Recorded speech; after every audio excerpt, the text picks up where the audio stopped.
हे श्रीकृष्ण. तर बालमित्रांनो, आज आपण 16व्या अध्यायाचा पहिला श्लोक पाहणार आहोत. 16व्या अध्यायामध्ये अभयम सत्वसंशुद्धी ज्ञानयोग व्यवस्थिती दानम दमश्च यज्ञच स्वाध्यायस्तप आर्जवम. तर याच्यामध्ये आपल्याला काय, आपण मागच्या वेळेस पाहिलं की अभय म्हणजे निर्भय, त्याला भीती नसते, तो असा अभय. तर आपल्याला कसली कसली भीती असते, आपल्याला आपल्या मनामध्ये खूप भीती असतात. आपलं संपत्ती टिकेल का नाही, आपल्या आजार बरा होईल का नाही, खूप म्हणजे आपल्या मनामध्ये सगळे भय असतं, भीती असते की काही टिकेल का नाही, राहील का नाही, होईल का नाही.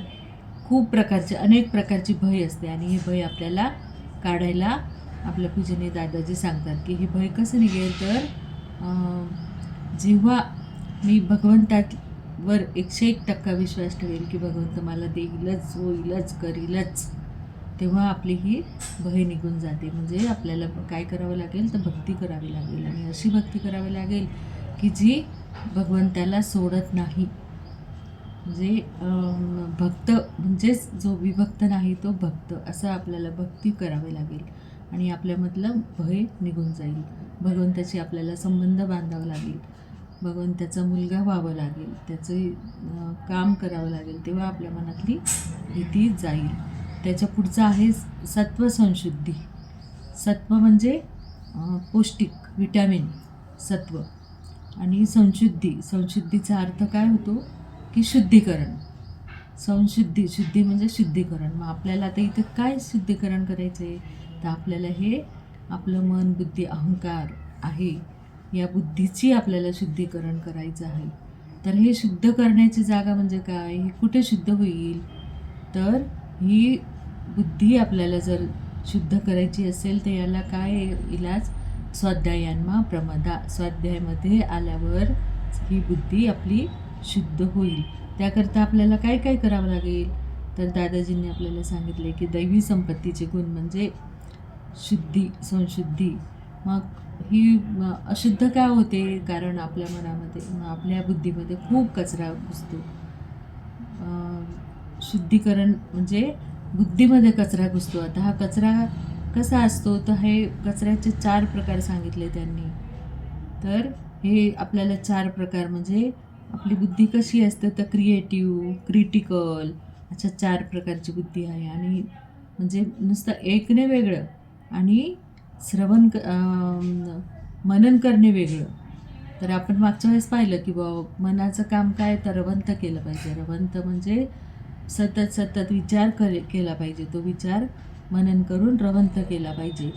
आणि बुद्धीचे प्रकार सांगितलेले आहे का, ते बुद्धी कशी असते, तर जागृत बुद्धी आणि आंतरजागृत बुद्धी.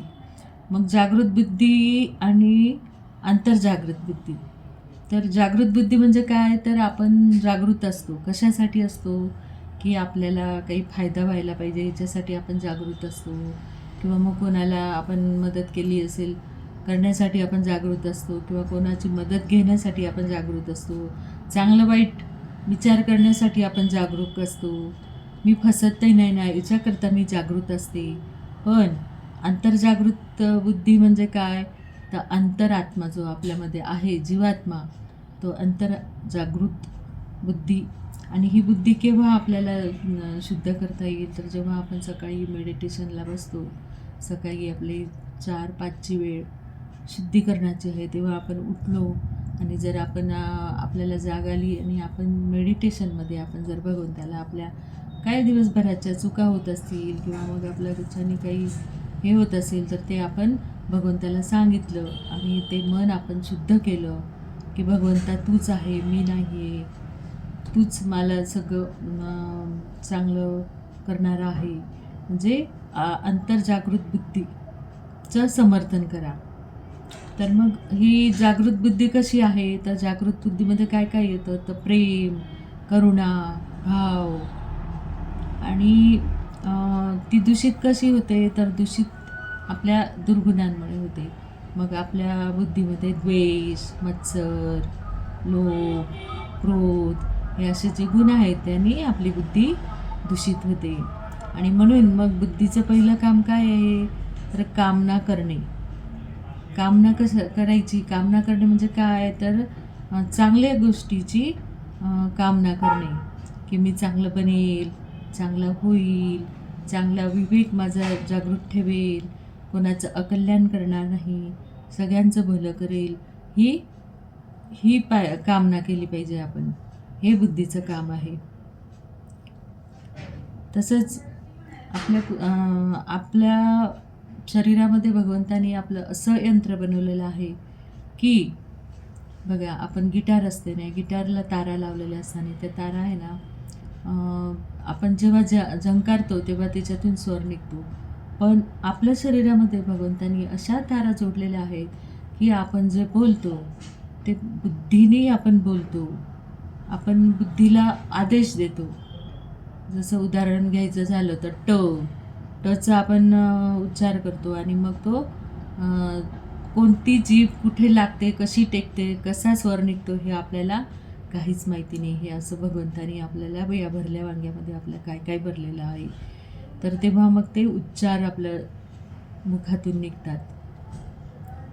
मग आत्मा आणि बुद्धी तर ही आपली जागृत असली पाहिजे आणि याच्यावर संतुलन करणारं आहे आणखी एक वर, ते म्हणजे स्मृती म्हणजे आठवण. मग आता ही आठवण म्हणजे काय, तर स्मृती शक्ती. मग ही पण एक शक्ती आहे. आठवणे 20 वर्षापूर्वी, 30 वर्षापूर्वी बालपणातलं हे आठवतं आपल्याला. ही काय, आपली स्मृती. बुद्धी वेगळी आणि स्मृती वेगळी. तर अशी ही बुद्धी. मग म्हणून पूर्वीच्या काळी जुन्या काळातील लोक काय करायचे, तर जे बाळंतींची खोली असायची ती अंधारी खोली असायची आणि ती अंधाऱ्या खोलीमध्ये बाळाला ठेवत असत. कारण त्याच्या कानावर एखादा शब्द पडला की ते बाळ कुठून आलेलं असतं, अनभिन्न असतं त्याला हे सगळे आपलं बोलणं वगैरे ऐकणं. आणि म्हणून मग ते एक शब्द तो पकडून ठेवतो आणि पुन्हा केव्हा पुढचा म्हणजे तो शब्द ऐकायला मिळेल तो त्याची वाट बघत असतो. आणि म्हणून मग त्यांना शांतता पाहिजे असते, एकाग्रता पाहिजे असते आणि त्याला मनन करण्यासाठी म्हणून अशी खोलीमध्ये व्यवस्था केलेली असायची. पण आज तर आपण बघतो की आज तसं काहीच राहिलेलं नाही आहे. दवाखान्यामध्ये सगळे भेटायला जातात, बाळाला बघायला जातात आणि बघता तिथे कुठल्या गप्पा होतात ते आपल्यालाच माहिती आहे. अशाही जुन्या काळातले गोष्ट आहे. तर त्याच्यानंतर आपल्या अजून एक आहे, आपल्यामध्ये काय असलं पाहिजे, तर कृतज्ञता म्हणजे केलेले प्रेम, काम, स्मृती. म्हणजे मी लहानाचा मोठा कसा झालो, 6 इंचाचा असतो आणि 6 फुटाचा होतो. मग मला कोणी मोठं केलं, याच्या मागे कोणाचा हात आहे, तर माझी आई, वडील, आजी, आजोबा यांचं प्रेम मला आठवलं पाहिजे. ही स्मृती यांच्याबद्दल मला कृतज्ञता जागृत झाली पाहिजे. भगवंतानी मला जन्माला घातलं, भगवंताचं कृतज्ञता आपण व्यक्त केली पाहिजे. आणि म्हणूनच याला आपल्या स्वाध्यायामध्ये आपण बालसंस्कार केंद्राला मातृदेवो भव, पितृदेवो भव, आचार्य देवो भव आपण हे शिकवतो. कारण मला कृतज्ञता व्यक्त करता आली पाहिजे. तर ही कृतज्ञता पण व्यक्त कशी झाली पाहिजे, तर भीतीतून नाही, तर हे भक्तीतून, भाव जागृत होऊन मी कृतज्ञता व्यक्त केली पाहिजे. म्हणूनच याच्याकरता त्रिकाल संध्या, मला कोण झोपवतं, कोण उठवतं, कोण माझं पचवतं, तर म्हणून 3 वेळा त्या भगवंताची आठवण काढणे म्हणजेच कृतज्ञता व्यक्त करणे, की मला हे जीवन दिलेलं आहे. मला माता पिता सगळं हवा, वायू, ऊन, सूर्य, चंद्र, प्रकाश ही सर्व सृष्टी माझ्यासाठी भगवंतानी बनवलेली आहे आणि मी भगवंताचा लाडला आहे. हे आपल्या मध्ये कृतज्ञता, आपला ओला भाव झाला पाहिजे. म्हणूनच माझी भावना जागृत झाली पाहिजे. आता ही जागृत कशी होईल, तर म्हणूनच मग पूर्वजांचे जसे आजी आजोबा यांची आठवण आपण काढली पाहिजे. पूर्वजांचे म्हणूनच आपण श्राद्ध करतो, तर श्राद्ध म्हणजे काय, तर पूर्वजांची आठवण आणि आपल्या भावना त्यांच्याबद्दल भावजागृती झालेली पाहिजे.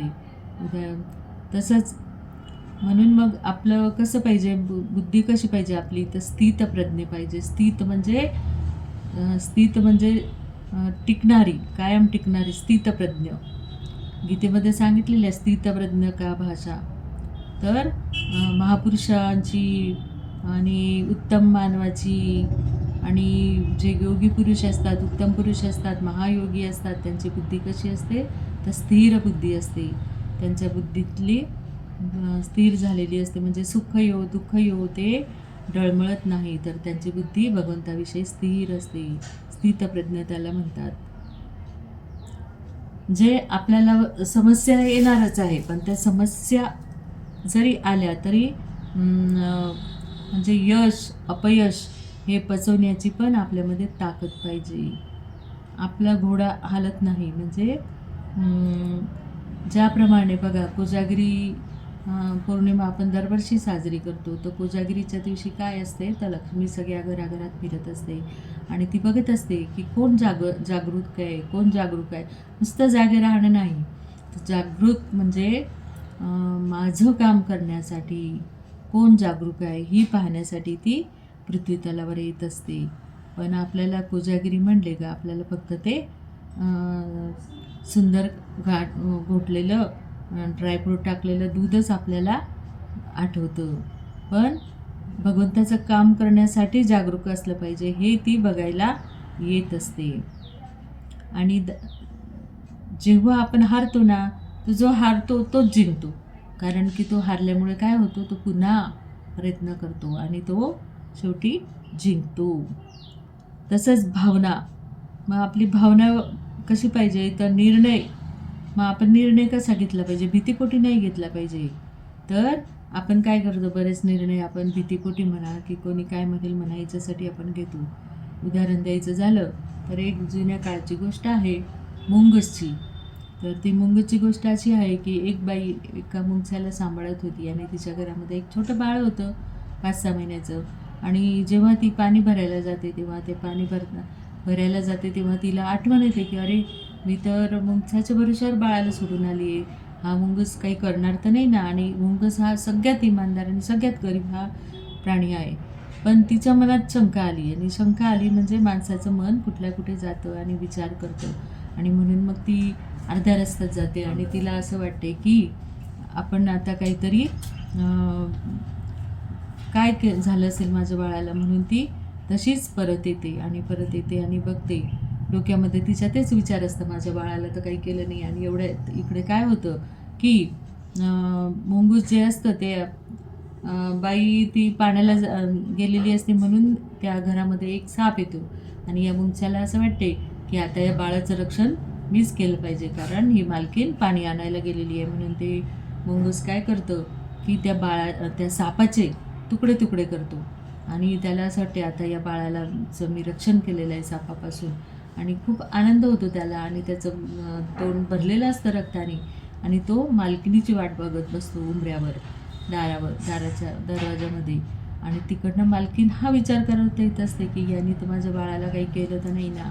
आणि नेमकं लांबून तिच्या तोंडाला रक्त दिसतं, रक्ताने भरलेलं मुंगूस दिसतं. आणि तिच्या डोक्यात आधीच विचार झालेला असतो की मुंगूस माझ्या बाळाला इजा तर नाही ना करणार. आणि ते रक्त पाहून तिला 100% असं वाटतं की यांनी माझ्या बाळाला चावलं खाल्लं असं काहीतरी तिच्या डोक्यात येतं. आणि मग ती काय करते, आपल्या डोक्यावर जो हंडा भरलेला असतो तो त्या मुंगसाच्या अंगावर फेकून देते. आणि त्याने ते मुंगूस तिथेच ठार होतं. जेव्हा ती घरात जाते आणि घरात जाऊन बघते की आपलं बाळ तिचं सुरक्षित असतं आणि आजूबाजूला साप मरून तुकडे झालेले सापाचे पाहिलेले असतात. आणि मग तिला विचार येते की या मुंगसाने माझ्या बाळाचे प्राण वाचवले आणि मी काय केलं. म्हणजे आपली बुद्धी आपली काय करते, तर जागरूक असली पाहिजे. निर्णय आपल्याला विचार करून घेतला पाहिजे. जसं अर्जुनाला माहिती होतं की आपल्याला युद्ध करायचं आहे आणि ते कौरवांसोबत करायचं आहे. म्हणूनच तो इंद्रकील पर्वतावर जाऊन त्यांनी तिथे तपश्चर्या केली होती. तपश्चर्या करून त्यांनी ते पाशुपत अस्त्र पण शिवशंकराकडून आणलं होतं. पण जेव्हा युद्धाचा प्रसंग आला आणि युद्ध मैदानावर कुरुक्षेत्रावर जेव्हा सगळे जमले आणि त्यांनी बघितलं की समोर द्रोणाचार्य आहेत, गुरु द्रोणाचार्य, पितामह भीष्म, की त्यांनी मला प्रेम दिलं, लहानाचं मोठं केलं, त्यांच्या अंगाखांद्यावर मी खेळलो, तर अशा यांच्यासोबत मी कसा युद्ध करू, म्हणून अर्जुन काय झाला तर गडबडला.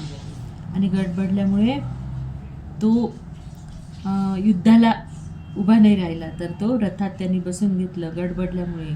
कारण त्याच्या भावनायुक्त अर्जुन होता आणि त्या भावनामुळे त्याला हे झालं की मी कसा लढू बुवा यांच्यासोबत. तो तर क्षत्रिय होता आणि लढायलाच आलेला होता, युद्ध आहे माहितीच होतं, पण त्याच्या भावनामुळे तो गडबडला. म्हणूनच मग गीतेमध्ये सांगितलं आहे का मय्यावेश म्हणून मय्येव मना आदसो मयी बुद्धी निवेशय, मग बुद्धी. म्हणून मग इथे काय दिलेलं आहे तर ज्ञानयोग, ज्ञान कर्मयोग, ज्ञान संन्यास योग, तर भक्तियोग.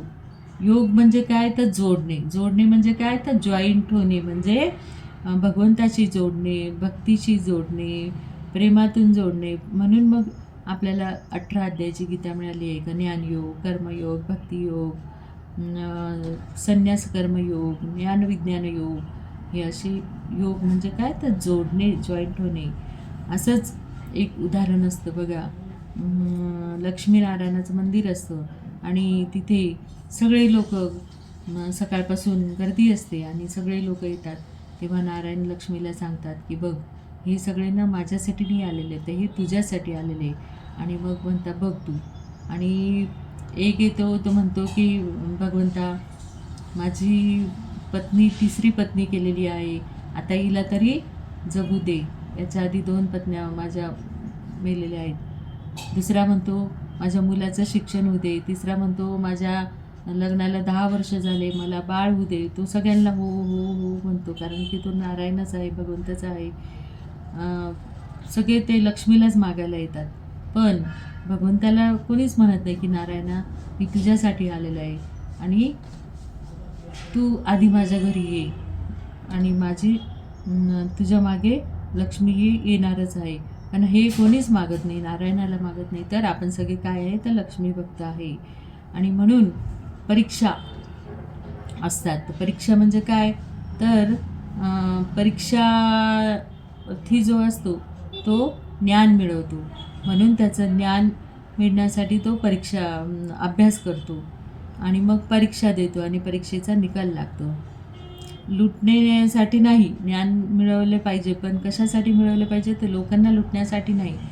तर शिक्षण आपण घेतो पण लोकांना लुटण्यासाठी. आज आपण बघतो समाजामध्ये वकील असो, डॉक्टर असो, तो काय करतो, ज्ञान मिळवतो, वकील होतो, डॉक्टर होतो, पण लोकांना लुटतो. कारण त्याच्याशिवाय त्याचं घर चालत नाही, बिझनेस चालत नाही, म्हणून तो लुटतो. पण आपण ज्ञानी बनलं पाहिजे, पण कसं, लोकांचं कल्याण करण्यासाठी किंवा कोणाला हानी होऊ नये याच्यासाठी आपण ज्ञान मिळवलं पाहिजे.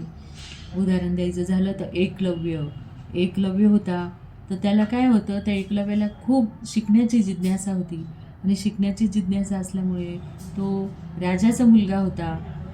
वनवासी का होईना पण तो राजाचा मुलगा होता आणि त्याला धनुर्विद्या शिकायची होती.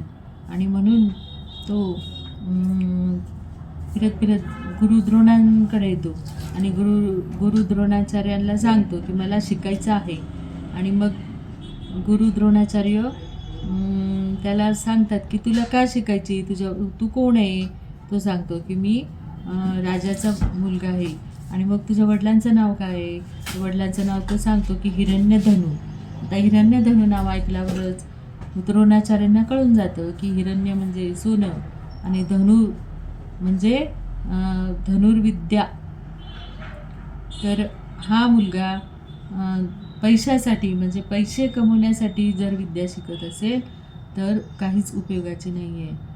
आणि म्हणून गुरु द्रोणाचार्य त्याला सांगतात की नाही, तू माझ्या इथे शिकू शकणार नाही, कारण की क्षत्रियालाच ही विद्या दिलेली असते, त्याचा दुरुपयोग व्हायला नको, म्हणून गुरु द्रोणाचार्य त्याला शिकवत नाही. पण हा आपल्याला माहिती आहे की तो एकलव्य द्रोणाचार्यांची मूर्ती करून त्याला खूप जिज्ञासा असते म्हणून तो धनुर्विद्या शिकतो आणि गुरु द्रोणाचार्य त्याचा अंगठा मागून घेतात, कारण अंगठ्याविना धनुर्विद्या शक्यच नाही आहे. तर असे हे म्हणजे आवड होती त्याला म्हणून तो धनुर्विद्या शिकलेला आहे. आणि गुरु द्रोणाचार्य हे खूप महान होते, खूप मोठे होते आणि त्यांना विद्या द्यायचीच होती, पण समोरचा कसा आहे, किती योग्यतेचा आहे हे पण गुरु बघत असतात. त्यांचा जो आहे दृष्टद्युम्न, हा दृष्टद्युम्न पण विद्या शिकलेला आहे गुरु द्रोणाचार्यांकडे, पण त्यांना माहिती होतं की हा यज्ञातून त्याची जन्म झालेला आहे दृष्टद्युम्न आणि द्रौपदीचा. तरी पण गुरु द्रोणाचार्यांनी त्याला आपली विद्या दिलेली आहे, धनुर्विद्या. जरी त्यांनी त्याला मारलं, द्रोणाचार्यांना दृष्टद्युम्नीच मारलं, पण तो योग्यतेचा होता, पात्रतेचा होता, क्षत्रिय होता, म्हणून गुरु द्रोणाचार्यांनी त्याला विद्या दिलेली आहे. तर म्हणजे असं शेवटी आपल्याला माहिती आहे की दृष्टद्युम्नीच काय केलं तर चक्रव्यूहाची रचना केलेली आहे, म्हणजे गुरु द्रोणाचार्यांनी चक्रव्यूहाची रचना केलेली आहे आणि ते अभिमन्यूंनी अर्जुनाच्या मुलांनी ती फोडलेली आहे. चक्रव्यूह त्यांनीच रचलेलं आहे. तर विद्या आपण शिकायला पाहिजे, पण ती लुटण्यासाठी नाही, तर ज्ञानयोग तेव्हाच होईल. तर असा हा संशुद्धी म्हणजे आपलं अंतःकरण, आत्मबुद्धी आपण शुद्ध केली पाहिजे, हाच याचा अर्थ आहे. शुद्धीकरण, संशुद्धी म्हणजे शुद्ध होणे. जय योगेश्वर.